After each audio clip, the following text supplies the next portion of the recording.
The night I got fired at 2 in the morning, I was in a rocking chair with somebody else's baby at my breast, and his millionaire father was standing in the nursery doorway, looking at me like I'd just burned his whole world down. Yeah, that really happened, and it still plays in my head in slow motion.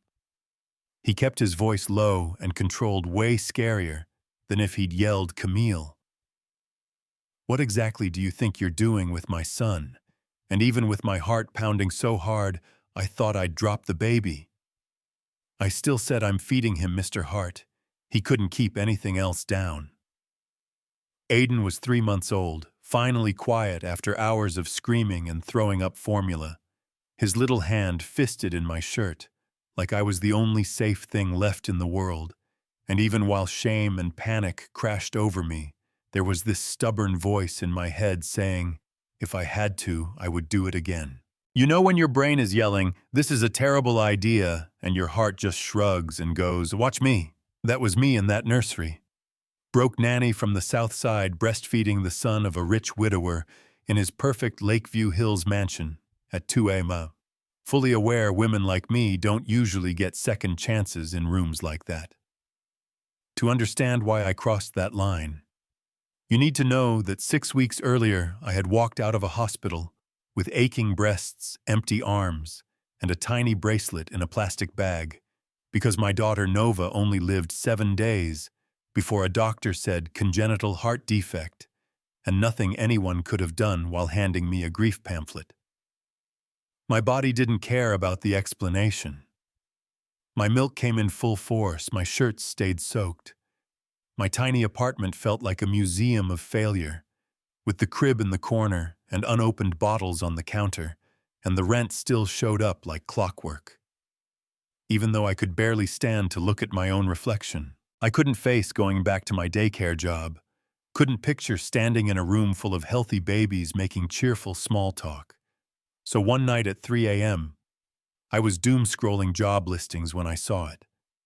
Live-in nanny needed single father, infant son, competitive salary, must be willing to love him like he is precious.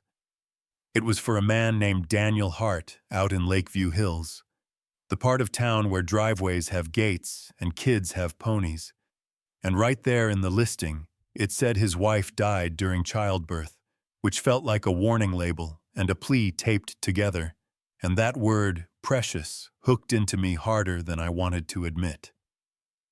I almost scrolled past, because what sane person signs up to rock someone else's newborn when her arms are still remembering the weight of her own? But something in me wasn't ready for all that love and milk and instinct to just sit there and turn sour, you know what I mean? So I put on a clean shirt and went to the interview.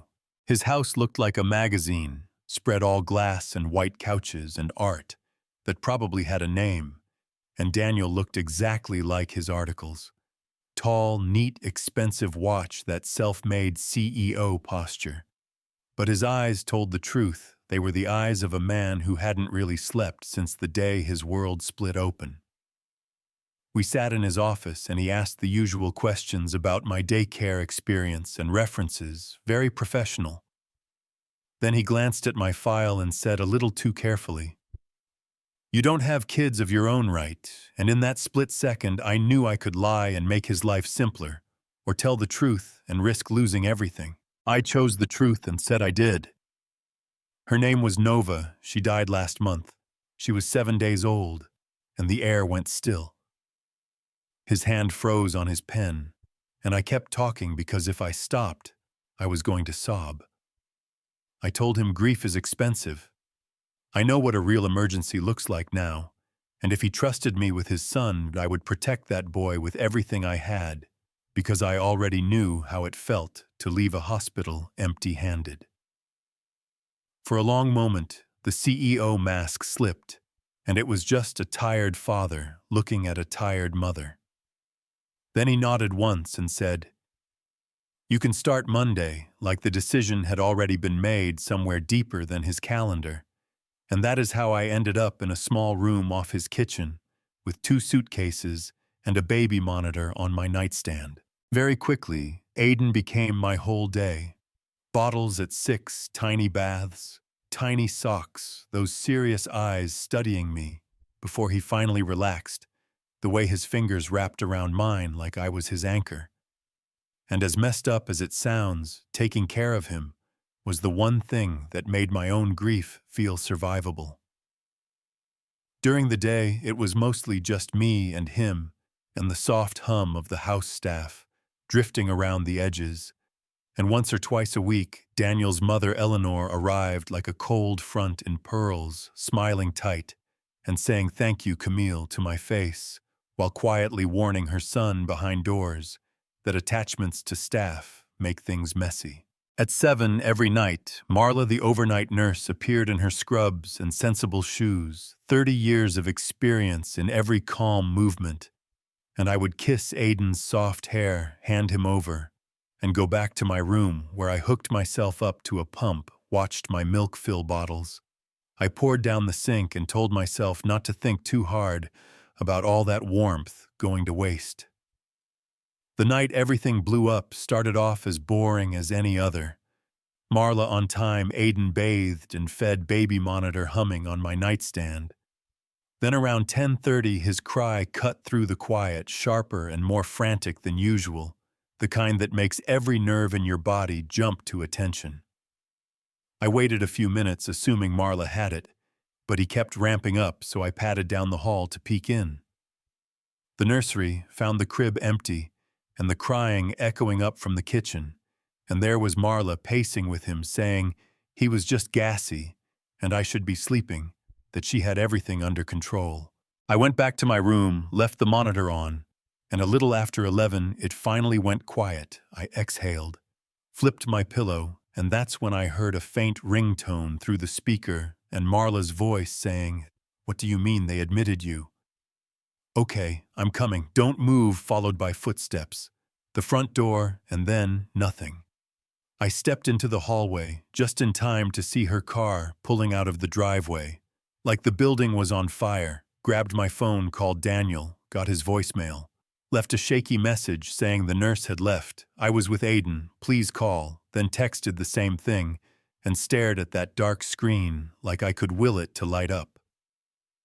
For a while the house was still again, then around 12:30. Aiden's scream hit a different pitch, not hungry, not fussy, but raw panic that sliced through my chest. So I grabbed him, checked his diaper, rushed to the kitchen, threw together a bottle with shaking hands, and prayed his little stomach would keep it. He latched like he'd been starving, gulped so hard I had to angle the bottle down, and less than a minute later his whole body jerked, and everything he'd swallowed came right back up, soaking my shirt, his pajamas, and the floor, and he went straight back to screaming, red-faced and furious, and more exhausted every second. I mixed the gentler formula, same pattern, latch, gulp, gag, vomit, cry. And we repeated that miserable dance until his cries turned hoarse, and the skin around his mouth started to go pale, and with every round my panic climbed, because I knew in my gut this wasn't just fussiness or gas. Something was really wrong. I walked the halls, tried the swing, white noise, a warm bath. Nothing touched it. I kept calling Daniel voicemail every time. And eventually, I was standing in the nursery with my phone open to 911, thumb hovering, thinking about response times and triage and how long it takes for someone to take a baby from your arms in a crowded ER. Right then, my body did what bodies do, the heavy ache in my chest. That sharp letdown, pull milk ready whether I wanted it or not. And I sat in that rocking chair with a screaming baby and realized I had two bad choices: follow the rules and watch him suffer, or cross a line and live with whatever came after. I knew the optics, the race and class and power piece. I knew how fast that scene could be twisted into something ugly. But I also knew what it felt like to stand by a hospital bed, wishing you'd done one more thing. So I pulled him close and whispered, "I'm so sorry, baby, but I'm not going to let you hurt like this."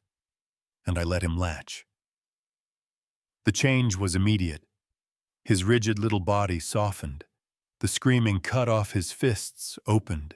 His breathing slowed, and I sat there rocking him with tears running down my face, feeling like a villain and a mother at the same time, and telling myself I would take whatever consequences came as long as he was okay right now. He nursed himself into a heavy, sweaty sleep against my chest, and that is exactly when I heard the front door open downstairs, footsteps on the stairs, a pause outside the nursery, and then the soft click of the door as Daniel stepped in and saw everything in one glance. You could practically see the headlines running through his mind. Rich widower, black nanny baby at her breast at 2 a.m. His face went from shock to anger to something like betrayal, and his voice came out so controlled, it scared me when he asked what exactly I thought I was doing with his son. I tried to explain about Marla leaving the vomiting, the calls he hadn't answered, how nothing else was working, but all he could see was the line I'd crossed. He told me I had violated his trust, that I was not Aiden's mother, that it was absolutely inappropriate. And then he held out his arms and said I needed to give him the baby and pack my things. 30 minutes later, I was rolling my suitcase over marble, leaving to the sound of Aiden screaming in someone else's arms, getting into a rideshare at 2 a.m., with dried milk on my shirt, and humiliation burning my skin, going home to my silent apartment, and Nova's empty crib, feeling like I had lost 2 children in 1 month. The twist is that getting fired wasn't the end of the story. It was the crack in the middle. Because while I was figuring out how to pay rent, Aiden was refusing every bottle from every new nanny Daniel hired, crying until he didn't have the strength to cry losing weight, and eventually landing in the hospital with a neat little label called failure to thrive. Doctors told Daniel his son was medically fine, suggested softer nipples, different formulas, and gas drops, but nothing worked because the problem wasn't in the bottle. It was in the bond, and the only person who said that out loud was his younger sister Megan, the social worker who listened to the whole story and finally told him, "You chose what looked proper over what kept him alive. Now go fix it." By the time Daniel swallowed his pride enough to call me over and over, I had already hit my own wall and passed out in my kitchen from stress and not eating, woke up in urgent care with an IV in my arm and my mom in the corner, and she was the one who finally picked up when his number flashed again. She listened while he told her about Aiden's weight loss, the hospital stay, the bottles refused, and when she hung up, she looked at me and said, "Your old boss is here. He says the baby's in trouble. You don't owe him a thing, but if you want to hear him out, I'll stand in the doorway and throw him out myself if he tries anything." And some part of me that still smelled baby shampoo said yes, before my pride could say no. When Daniel walked into that little exam room, he looked 10 years older, all the polished CEO scraped off, and the first thing he did was apologize. Really apologize. No, if you felt hurt. No excuses, just saying he'd been wrong. He'd reacted from fear and pride, and he should have listened to me that night instead of making me feel dirty for saving his son. Then he told me what was happening to Aiden. How his eyes were dull now. How he barely cried. How he turned his face away from every bottle. How doctors were talking about feeding tubes, and when he said, "I think he's grieving you." I think I took his person away, his voice cracked, and I had to stare at the floor because that sentence cut straight through my armor. I told him exactly how it had felt to walk out of his house like a criminal, and he didn't argue, he just said, "You're right. And I'll probably regret that night for the rest of my life, but right now, all I care about is giving him a chance, and you're the only person I can think of who can help, and I know I don't deserve it, but I'm asking anyway." I said I would see Aiden before I gave him any answer, and the next day, my mom drove me back to that mansion, and when I stepped into the nursery and said his name, that baby, who had been lying limp for days, snapped his eyes to me, reached out his arms, and made this tiny, broken sound like he'd just spotted land after drifting at sea. When I held him, his whole body melted, and when I nursed him again, color started creeping back into his cheeks like a slow sunrise. And all three of us in that room knew this wasn't about me being a hero. It was about a baby recognizing his person and refusing to do life without her. That was the real turning point. Not the night I got fired, but the day we both had to admit that what is proper isn't always what is right. And that's when I told Daniel I would come back only if I did it as Aiden's true caregiver with protection and respect, instead of as disposable staff. I asked for everything I never would have dared ask for before. A contract clear say over Aiden's day-to-day care, health insurance, severance if he ended things without cause, a real home in the guest house instead of a bed off the kitchen, and his promise that he would never again make me feel ashamed for loving his son. And to his credit, he agreed to all of it.